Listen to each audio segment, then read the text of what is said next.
Si tu m'écoutes de l'Alberta ou des États-Unis, je peux te donner l'opportunité de vendre de l'électricité là-bas en étant représentant pour des compagnies et aussi des assurances. Ok? Avec ça, à moyen et long terme, tu peux développer une seconde source de revenus.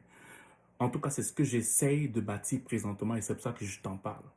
Si ça t'intéresse, écris-moi en bas sur le lien à signer pour ceux qui veulent développer une seconde source de revenus et je vais t'appeler personnellement pour t'en parler en fait. Ok? J'ai lu un article où on disait que depuis qu'il y a eu beaucoup d'immigrants temporaires là, il y a eu beaucoup de vols. Il y a beaucoup de vols. Et le fait qu'il y ait beaucoup de vols là, c'est parce qu'il y a eu beaucoup d'immigrants. Ouh, j'ai dit, oh, mais les gens, des fois, la mémoire très courte, hein. Les gens n'essayent pas d'analyser en fait. Et c'est pour ça que moi, je n'aime pas des fois trop écouter les médias parce que les médias ont souvent tendance à montrer des choses sous un angle qui fausse complètement les données. Ok? Bon, moi, je vais te parler de quelque chose, peut-être que tu ne le sais pas, mais dans les années, comment dire ça? Dans les années quand même,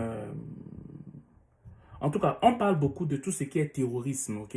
Mais le terrorisme a commencé d'abord dans le local. Le terrorisme en tant que tel, ça a d'abord commencé dans la rébellion de plusieurs employés qui étaient mal payés.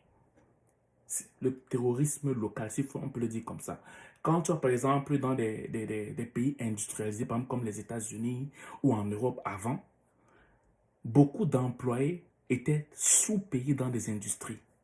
Et il y avait des gens qui avaient pour but de pouvoir inciter ces employés à faire de la rébellion.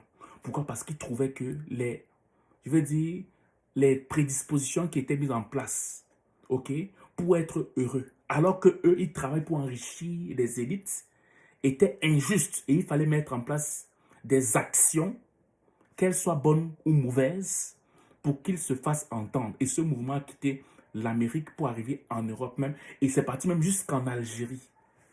Ça, c'est les premiers types de terrorisme qui sont nés. Pour dire quoi par là? Pour dire que quand il y a une injustice, quand il y a une difficulté sociale, quand il y a quelque chose qui est nouveau, que ce soit les blancs, que ce soit les noirs, que ce soit les jaunes, que ce soit les rouges, peu importe la nationalité, il y aura une rébellion. Les gens étaient habitués à avoir un type de salaire. Les gens étaient habitués à avoir un type de dépense. Les gens étaient habitués à vivre d'une certaine façon. En un laps de temps, les prix doublent, les prix changent. Une des choses qui m'a choqué en plus de ça hier, j'étais parti dans un magasin avec ma femme, mais ce que j'ai entendu là-bas m'a choqué. Il y a des gens qui entrent dans les magasins. Ce ne sont pas les Noirs, ce ne sont pas des Arabes, c'est aussi des Blancs. Ils entrent dans les magasins, ils mangent dans le magasin, ils ouvrent, ils boivent, ils ne payent pas, ils mangent là, ok, directement là. Et après, ils sortent, il s'en va. Il part dans un magasin d'habits, il enlève l'étiquette, il s'habille, il s'en va. Beaucoup commencent à le faire. C'est devenu comme une mode. Mais les médias ne vont pas parler de ça. Les médias ne vont pas parler de ça. Les médias vont parler de que non, franchement, selon la politique, quand on voit la politique publique, ce sont les immigrants qui créent des problèmes, ce sont les immigrants qui dérangent, les immigrants ne payent pas des impôts, les immigrants, c'est eux qui prennent les logements, les immigrants, c'est eux qui finissent les emplois, les immigrants, les immigrants, les immigrants, les immigrants. On ne parle pas de tout ça. Arrêtez de tirer sur les immigrants. Arrêtez de faire ça, c'est pas bon. Parce que quand vous faites ça, vous êtes en train de générer aux immigrants, particulièrement afro-caribéens, des options qu'ils n'imaginaient même pas mettre en place en eux. Du genre qu'ils se disaient que quand ils viennent au Canada, vu qu'ils parlent français, ils vont aller au Québec. Mais comme le Québec ne les veut plus, qu'est-ce qui va se passer? À un moment donné, ils vont se dire, mais attends, mais tiens, donc je n'avais jamais pensé à la Colombie-Britannique, par exemple. Parce que même si c'est anglophone, on parle quand même un peu de français là-bas. Ou des gens vont se dire que, mais attends, pourquoi même le français?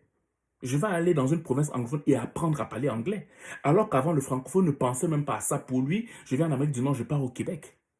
Mais parce qu'on les rejette, parce qu'ils sont comme répugnants, ils vont se dire que bon, peut-être maintenant que je vais prendre une deuxième option.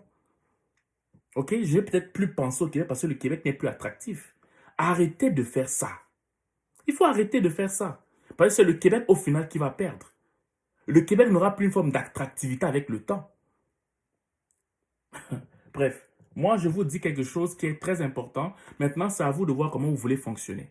Si vous voulez toujours fonctionner dans la médisance, fonctionner dans la malinformation, fonctionner avec des fake news, pervertir l'information dans le but de convaincre l'opinion publique que ce sont les immigrants qui sont à l'origine de la déchéance du Québec, mais vous allez avoir les pots cassés demain. Pourquoi? Parce que vous allez générer à des immigrants, moi je parle de ma communauté, le dégoût du Québec et ils vont partir ailleurs. Plusieurs d'entre vous allez m'écouter, vous allez dire bon débarras. Plusieurs d'entre vous allez m'écouter, vous allez dire mais ok, tant mieux, ils s'en vont. Mais avec le temps, on va voir que l'économie du Québec, ça ne va pas. Ok? Pourquoi? Parce que on a besoin de certains immigrants pour le faire. Et peut-être que tu ne le sais pas, mais dans chaque coin du monde, il y a certains immigrants qui sont spécialisés à faire telle ou telle chose. Tu vas par exemple voir que dans la communauté afro-caribéenne, tu vas voir qu'il y a beaucoup de Noirs qui font dans la santé.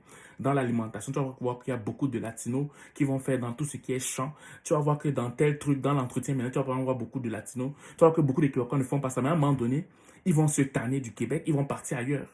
Et le Québec va commencer à faire comme ça. Comme ça. Surtout que en matière de démographie, on se rend compte que c'est en train de chuter. Et qui augmentait les statistiques, c'était les immigrants. Donc, moi, je fais une vidéo simple, simplement pour prévenir, en vous disant que quand vous faites vos choses, peut-être que vous pensez aux représentants, vous les négligez, parce que vous vous dites peut-être que le Québec a toujours la même attractivité qu'avant. Non. Comparé aux autres provinces, le Québec n'est plus si attractif que ça. Parce que ce qui attirait les gens au Québec, c'était le prix de la vie. Mais maintenant, quand on regarde ce que le Québec coûte pour vivre, combien il faut dépenser pour vivre au Québec, c'est quasiment la même chose que les provinces anglophones. C'est ça qui fait en sorte que les gens venaient ici. Mais maintenant, ce n'est plus le cas. Vous continuez à agir comme si le Québec était celui qui était avant. Non. Pour avoir une maison, maintenant, c'est beaucoup plus compliqué au Québec. Pour pouvoir acheter la nourriture pour vivre, c'est compliqué. Les impôts, on taxe plus sans pourtant avoir autant de services. En fait, c'est pour ça que je dis que des fois, il faut que le Québec fasse profil bas. Parce que le Québec décourage beaucoup les immigrants. Et ça va retomber contre le Québec demain. Donc, chers Québécois, Québécoises, faites attention à vos propos. Parce que quand le retour de l'ascenseur va venir, ça risque de faire vraiment mal et on risque vraiment de regretter par la suite très, très, très, très difficilement en fait. Voilà. C'est ce que je voulais vous dire aujourd'hui. J'espère que cette vidéo va vous sensibiliser. Sur ce, je vous souhaite de passer une excellente journée ou une excellente soirée, dépendamment du lieu où vous m'écoutez. Ciao.